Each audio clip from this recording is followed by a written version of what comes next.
Howdy, fellow skeptics. Lester the Skeptic Tank here. This is pretty overdue because about what I'm about to speak to and follow up to the previous conversation about what the church can teach pop culture or what culture can learn from the church councils.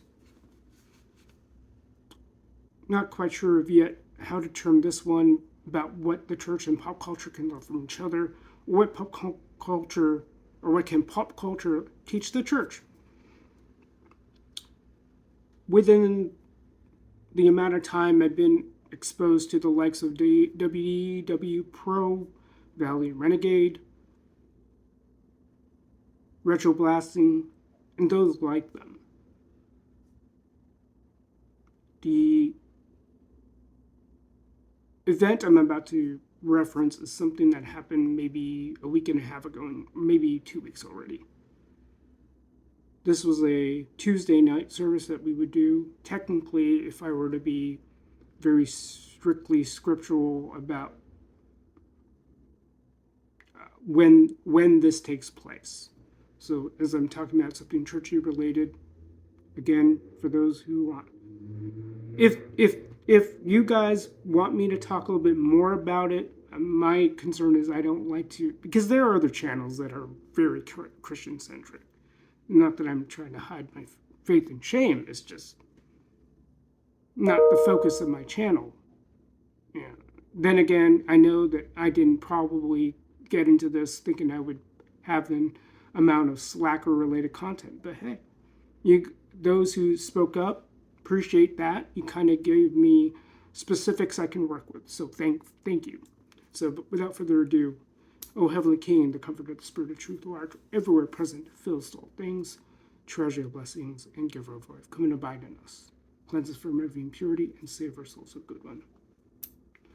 So, this Tuesday night service, which, if we were to be scripturally strict about timing of the day, and I may go on a little soapbox at some point about, given the vibe of society these days about being overworked.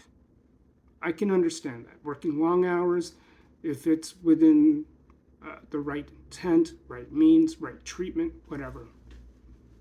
But I do find it intriguing when we've already had an item in place in terms of what would be sensible. Particularly if you look at Psalm 103, 104, working until evening, or working until eventide. So that aside, the service that we were doing was a Tuesday night service, which preludes into the day to come. So nightfall likely was about to take place, so technically it would be leading into Wednesday, the birthing of Wednesday at that time. So, okay, hopefully I spared you enough of being overly biblical or overly churchy, but what we can learn from each other, or what pop culture can teach the church, is this sense of engagement. Without trying to rehash or re-upload a live video I did, I basically made the comment of when things are done well, when things are done rightly, what may appear as a long service may not be perceived as long of a service. Or on the flip side, if something's perceivably or what's seen as a short service may be perceived as not as short a service. In other words, a sense of timelessness where you don't care, you are swept away by the immersion a well done church service is to draw one in. And this could be akin to a well done movie, a well done TV show, a well done audio track, music, song, whatever you want to call it. Whether you're at a symphony, orchestra, any event that would attempt to grab your senses. And without being too churchy, but at least I'm just trying to draw in the context around it. So,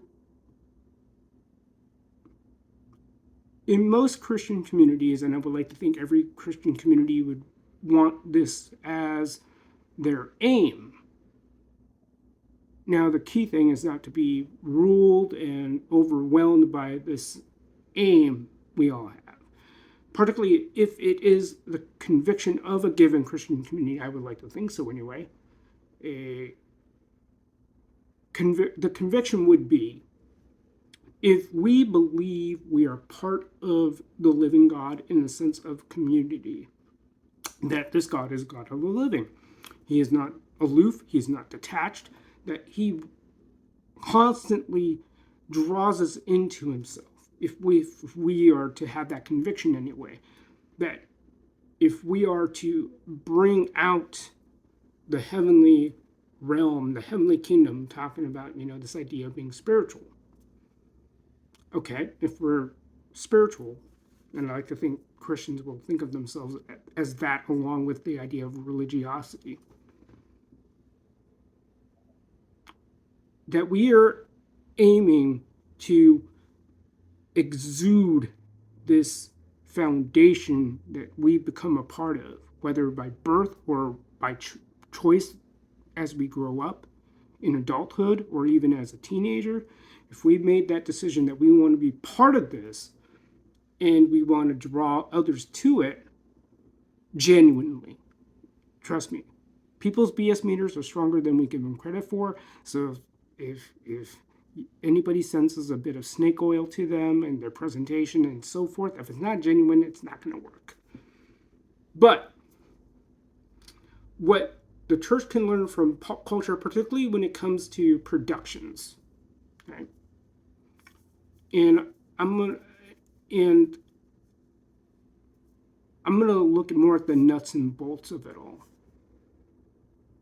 Okay, so for those who have been part of a Roman Catholic Mass or an Eastern Christian, in specifics, the tradition I've been exposed to for almost 11 years now, 11 years, okay, the Greek or the Greco-Christian tradition, that it can be seen as a play. It can be seen as a dramatization. In that, there's an event we're expressing, there's an event we're playing out. And yes, the congregation has a role, whether they want to believe it or admit it, knowledge, whatever. But Tuesday night, and this is something that I took a long time to think about because things weren't as smooth.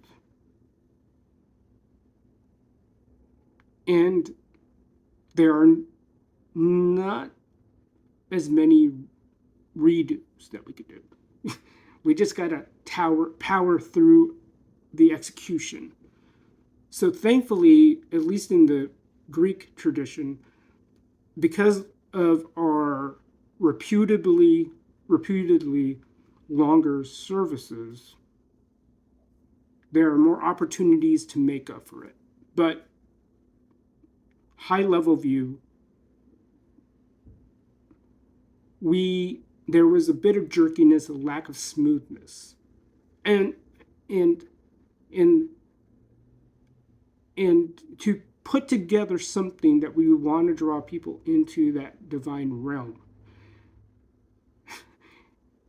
And this is something I learned from listening to a lot of Father Thomas Hopko. I'll probably put a link in there for those interested. But he always quipped that we have to remind our people that we don't believe in the fairy godmother, the magician, and the mechanic. I forgot what order he decided to put that in. But it's basically, it's not entirely mechanistic. It's not entirely magic. It's not entirely, if I say the right words and I'm going to get these results. But in relation to what happened that Tuesday night, I was thinking about the roles the key players have. And the tricky thing for myself is I often double check with my friend who happens to be the choir director and the primary liturgical director during, for the choir in terms of what they're going to do during the service. Now, there are times when people pinch hit or to step in because we all have schedules we have to keep. We have our commitments to the parish, or we have commitments to other parts in our life. Like I work the job I do. There'll be times where, crap, I stay longer, I can't exactly be there. But when I am there, I usually double check about the scope of my role. Now, being the kind of person I am, it's a little tricky. I like knowing what my role is and how defined it can be. The more defined my role is, the more I don't have to worry about it. And it's easy though, because sometimes I have been in a position where I am aware of everybody's role.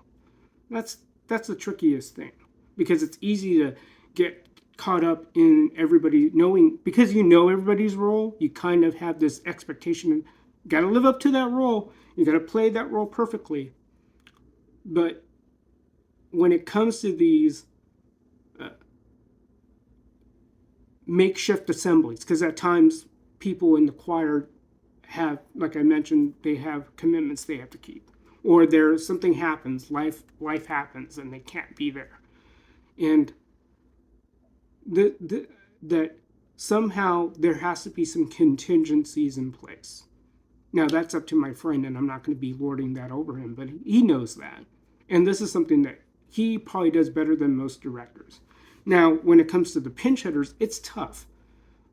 What I hope that the congregation will understand and have a little empathy for is understanding the kind of work needed to have a sense of chemistry and timing and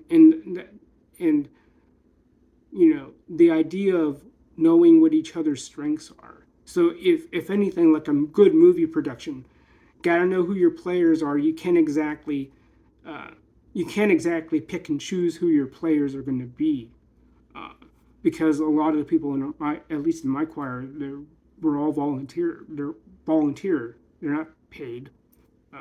So we got to make do with what we've got, and sometimes that requires shifting things around. We're probably not going to use that musical setting because that might be tricky for certain people, as much as they try to play the role. Because at least in my choir, you may have people who are natural sopranos or altos who take on the roles of other voices in a four-part musical tradition.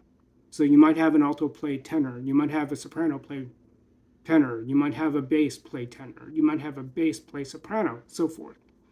So that's, and then knowing that the person who has to step in, that's a tough thing to do. And it's something that, it's not like we're trying to entertain folks, but at least we want to provide a genuine experience. So if there's anything pop culture can teach us, it's just reminding that this is, to put together a good production takes a lot of work. The chemistry developed when I started putting myself into a quartet of females, or at least being part of that experience, where I started slowly. Not that I desire to be part of that per se, like I wanted to be, a fixture, if you will. The quartet will be the quartet, and then I would just squeeze my voice in wherever I think it could fit. But that took a lot of time, just because chemistry, we all worked at the time. I think now one of them is caring for her ailing sister, and she was like an anchor for that quartet. But going back to what happened that Tuesday night, it's very hard, and I was feeling for the person stepping in, because I don't know if she knew what was going to happen with the people surrounding us at the time, and trying to manage the flow of a service, because at least in a tradition like the Greco-Christian or the Roman Christians, like the Roman Catholics, for example, there's an order we follow, and then within the bare bones of that, all the movable stuff like the music we sing, depending on the difficulty of the setting, that takes time, and that takes cohesion, especially if they're singing in specific parts, and they're making it all mesh, and and having to manage that takes a toll on a person. Like, not, and especially since we've had newer people into our choir. Uh, for those a little bit more seasoned, it's easier for anyone, and this can be for any art production, dance, a play. Uh, yeah, rehearsal is a big thing, and there might be sweat, there might be some tears, because we want to do well, so, and and maybe what we can teach pop culture is that sense of quality, the desire for quality productions. Not that we're putting on a production, but the idea of putting on a well-crafted service, a well-executed service that means something to us. And it's almost as though that's being lost within pop culture itself. There's probably more of a minority of and you might find this more in independent films rather than what you might find in a common Disney production nowadays. And I don't want to put a chronicle. I don't want to chronicle all of that's going on within the last few years, as far as, well, what films were trash by, you know, it's when it comes to putting that craft together. I mean, you hear the stories about reshoots. In a church service, we don't have that opportunity. It's you make do with what you've got. But even with that, it just means that we all would have to learn some sense of appreciation about the amount of work required to put something together that is, and part of that is knowing each other's roles, or I would say the players knowing their specific roles, and knowing what they can, their level of adaptability. But that comes with seasoning. Like I said, we have had some new people in the choir, and for those more seasoned, they can adapt on the fly, and especially if we're not familiar with the voices around us, the singing aspect, it can get a little rough. Now, compared to what happened this past Sunday, or even uh, yesterday's nighttime service, where we we conduct services regarding the person or the saint commemorated the next day. But it was about as smooth and well executed as one would have it. No real herky jerkiness, no stops, no, and the settings used were something that we can pretty much sing in our sleep. And and it was commented by a good friend of mine I've gotten to know over time in the church I've been going to over the last 11 years. He made the comment, man, that was shorter than the, well, that's what happens when you can do things like that. But I just hope that most people, when they come into a church service, they understand the kind of work involved. Even for times on a Sunday when I serve in the altar, like, there's not much to what we do, but there has to be a sense of impeccable timing so things can be smoothly done. There are various acts, so one thing leads to another. One dialogue is responded to another, and when things are smoothly done, you don't get the sense that services drag on, because that's one of the, or services aren't rushed. When there's a harmony of timing, that's when you get the sense of timelessness, or you're swept away. You're not worried about the time, and if anything, that's one thing we can learn from each other. Because at least for most church services, whether we're talking people within the more traditional communities like a Roman Catholic or even Greco-Christian, Eastern Orthodox, Eastern Catholic, I would say I would like to think even the more commonly known as non-denominational evangelical circles, that when it comes to their services, they want the same thing. They want to convey the divine within their services, however they manage to do it. But even then, within that space, they have to put in the work to make it so that, more importantly, it's genuine and from the heart. So I don't. I hope that raises some nuggets of insight in on some level for those who may have watched the first one and this one, or just people coming to this one in particular. That I I hope people understand, and just checking my time there. So thanks again, fellow skeptics, for your time. I do appreciate that. If you guys want me to replay the Joe and Mac, because I'm seeing, at least for that particular video, it's still getting some play. I'm a little surprised by that, but I don't think I've reinstalled the game because I had that little kerfuffle with my one partition that I had meant to, because when I set up my Windows thing, they nuked my Linux partition that I had before that. So I'm gonna reinstall Joe and Mac. If you want me to do a more dedicated Joe and Mac playthrough again, see if I can beat the game, I'm just gonna make sure I have enough space, because I need to cover all that time I would spend.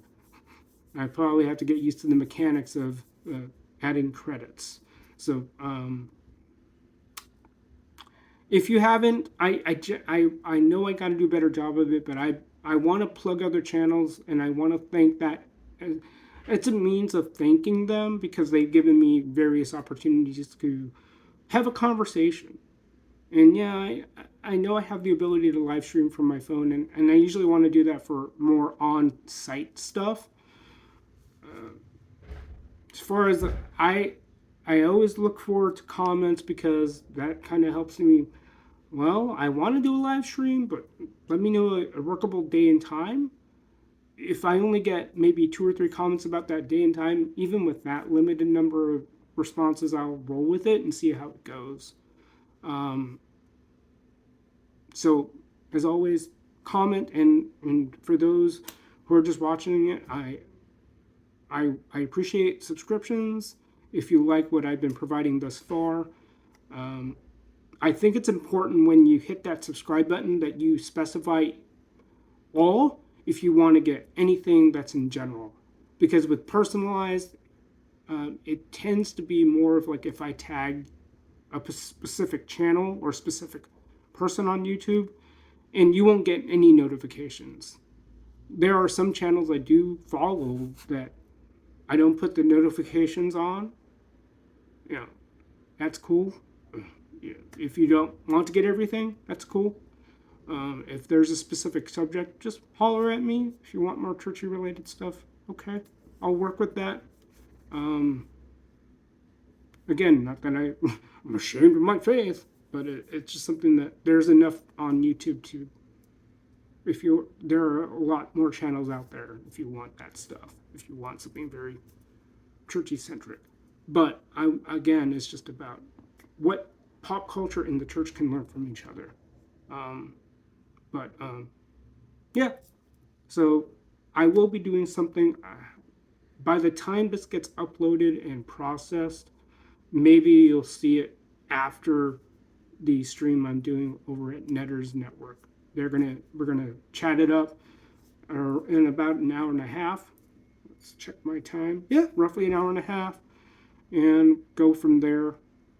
And if you guys are there to catch it, great. Okay.